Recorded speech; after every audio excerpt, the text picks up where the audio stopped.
ನಕ್ಸಲರ ಹಾವಳಿ ಮತ್ತೆ ಜೋರಾಗ್ತಾ ಇದೆ ಮಲೆನಾಡು ಭಾಗದಲ್ಲಿ. ತಣ್ಣಗಾಗಿದೆ ನಕ್ಸಲರ ಹಾವಳಿ ಅಂತ ಇರುವಂತ ಸಂದರ್ಭದಲ್ಲಿ ಈಗ ಮಲೆನಾಡಿನಲ್ಲಿ ಮತ್ತೆ ನಕ್ಸಲರ ಹಾವಳಿ ಹೆಚ್ಚಾಗಿದೆ. ಅದರ ಬಗ್ಗೆ ಒಂದು ಅಪ್ಡೇಟ್ಸ್ ಬರ್ತಾ ಇದೆ, ನೋಡೋಣ. ನಕ್ಸಲ್ ಮುಂಡಗಾರು ಲತಾ ವಿರುದ್ಧ ಈಗ ಪ್ರಕರಣ ದಾಖಲಾಗಿದೆ. ಜಯಣ್ಣ ಎಟ್ ಜಾನಿ ಸಿರಿ ನಾಲ್ವರ ವಿರುದ್ಧ ಪ್ರಕರಣ. ಶೃಂಗೇರಿ ಠಾಣೆಯಲ್ಲಿ ಯುಎಪಿಎ ಆಕ್ಟ್ನ ಅಡಿ ಪ್ರಕರಣ ದಾಖಲಾಗಿರೋದು. ಎಎನ್ಎಫ್ ಡಿವೈಎಸ್ಪಿ ದೂರಿನ ಹಿನ್ನೆಲೆಯಲ್ಲಿ ಈಗ ಕೇಸ್ ಅನ್ನು ದಾಖಲು ಮಾಡಿಕೊಂಡಿದ್ದಾರೆ. 3 ಗನ್ನು ಹಾಗೂ ಗುಂಡುಗಳು ಪೊಲೀಸರಿಂದ ಈಗ ವಶಕ್ಕೆ ಪಡ್ಕೊಂಡಿದ್ದಾರೆ.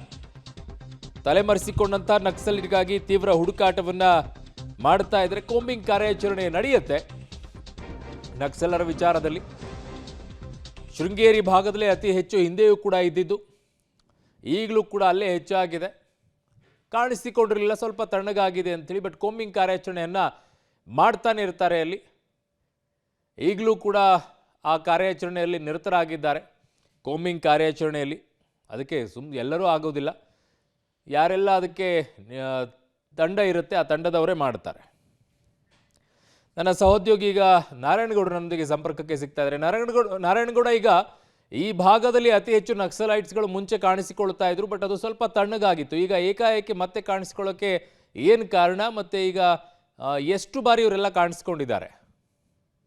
ಅರುಣ್ ಅಂತಂದ್ರೆ 2014-15 ನಂತರ ಸುಮಾರು 8ರಿಂದ 10 ಜನ ನಕ್ಸಲರು ಶರಣಾದ ಮೇಲೆ ಅಲ್ಲಿಂದ ಇಲ್ಲಿ ತನಕ ಅಂತಂದ್ರೆ ಹೆಚ್ಚು ಕಡಿಮೆ ಒಂದು ದಶಕದಿಂದನೂ ಕೂಡ ಮಲೆನಾಡಲ್ಲಿ ನಕ್ಸಲ್ ಚಟುವಟಿಕೆ ಸಂಪೂರ್ಣವಾಗಿ ಕ್ಷೀಣಗೊಂಡಿತ್ತು. ಆದ್ರೆ ಈಗ ಕಳೆದ ಒಂದು ವಾರದಿಂದ ಮತ್ತೆ ನಕ್ಸಲ್ ಚಟುವಟಿಕೆ ಮಲೆನಾಡಿನ ಕಾಡುಗಳಂತ ಏನು ಪಶ್ಚಿಮ ಘಟ್ಟಗಳ ವ್ಯಾಪ್ತಿಯ ಕುದುರೆಮುಖ ರಾಷ್ಟ್ರೀಯ ಉದ್ಯಾನದ ವ್ಯಾಪ್ತಿಯಲ್ಲಿ ಬರುವಂತಹ ಅರಣ್ಯ ಪ್ರದೇಶದಲ್ಲಿ ಮತ್ತೆ ಕಾಣಿಸ್ಕೊಳ್ತಿದ್ದಾರೆ ಅನ್ನೋಂಥ ಪ್ರಶ್ನೆ ಮೂಡಿರುವಂತು. ಯಾಕೆಂದ್ರೆ ಕಳೆದ ಒಂದು ವಾರದ ಹಿಂದೆ 6 ಜನ ಅಪರಿಚಿತರು, ಅಂದ್ರೆ ಗ್ರಾಮದಲ್ಲಿ ಸಂಪರ್ಕ ಇಲ್ದಲೇ ಇರುವಂತವ್ರು, ಗ್ರಾಮಕ್ಕೆ ಸಂಬಂಧಪಟ್ಟದಲ್ಲೇ ಇರುವಂತವ್ರು 6 ಜನ ಶೃಂಗೇರಿ ತಾಲೂಕಿನ ಒಂದು ಹಳ್ಳಿಗೆ ಬಂದೋಗಿದ್ದಂಥದ್ದು. ತದನಂತರ ಎಎನ್ಎಫ್ ಅವರು ಕೂಡ ಅಲರ್ಟ್ ಆಗಿದ್ದಂಥದ್ದು, ಮತ್ತೆ ಪೊಲೀಸರು ಕೂಡ ಅಲರ್ಟ್ ಆಗಿದ್ರು. ಅದೇ ಆ 6 ಜನದಲ್ಲಿ 4 ಜನ ಏನು ಚಿಕ್ಕಮಗಳೂರು ಜಿಲ್ಲೆ ಕೊಪ್ಪ ತಾಲೂಕಿನ ಯಡಗುಂದ ಗ್ರಾಮದ ಒಂದು ಮನೆಗೆ ಬಂದು ಅವ್ರ ಮನೆಯಲ್ಲಿಗೆ ಗನ್ ತೋರಿಸಿ ಅವ್ರ ಮನೆಯಲ್ಲಿ ಊಟ ಮಾಡ್ಕೊಂಡು ಹೋಗಿರುವಂತದ್ದು. ಅದೇ ಯಾವಾಗ ಪೊಲೀಸರಿಗೆ ಮಾಹಿತಿ ಹೋಯ್ತು, ಬರ್ತಾರೆ ಅಂತ ಗೊತ್ತಾಯ್ತು, ಅಲ್ಲಿಂದ ಅವರು ಗನ್ಗಳನ್ನ ಅಲ್ಲೇ ಬಿಟ್ಟು ಅಲ್ಲಿಂದ ತಲೆಮರೆಸ್ಕೊಂಡಿರುವಂತದ್ದು. ಹಾಗಾಗಿ ಈಗ ಪೊಲೀಸರಿಗೆ ಸಿಕ್ಕಿರುವಂತ ಗನ್ಗಳು ಕೂಡ ನಕ್ಸಲ್ ಅಂದ್ರೆ ಮುಂಡ್ಗಾರ ಲತಾ, ಏನ್ ಹಾರ್ಡ್ಕೋರ್ ನಕ್ಸಲ್ ಮುಂಡ್ಗಾರ ಲತಾ ಏನಿದ್ದಾರೆ ಅವರ ಟೀಮ್ ಅಂತಂದ್ರೆ ಜಯಣ್ಣ ಮತ್ತೆ ಮುಂಡ್ಗಾರ ಲತಾ ಇಬ್ಬರು ವಿರುದ್ಧ ಈಗ FIR ದಾಖಲಾಗಿರುವಂತದ್ದು. ಒಂದು ಇವರು ಯಾಕೆ ಈಗ ಬರ್ತಾ ಇದ್ದಾರೆ ಅಂತಂದ್ರೆ, ಈಗ ಮಲೆನಾಡು ಭಾಗದಲ್ಲಿ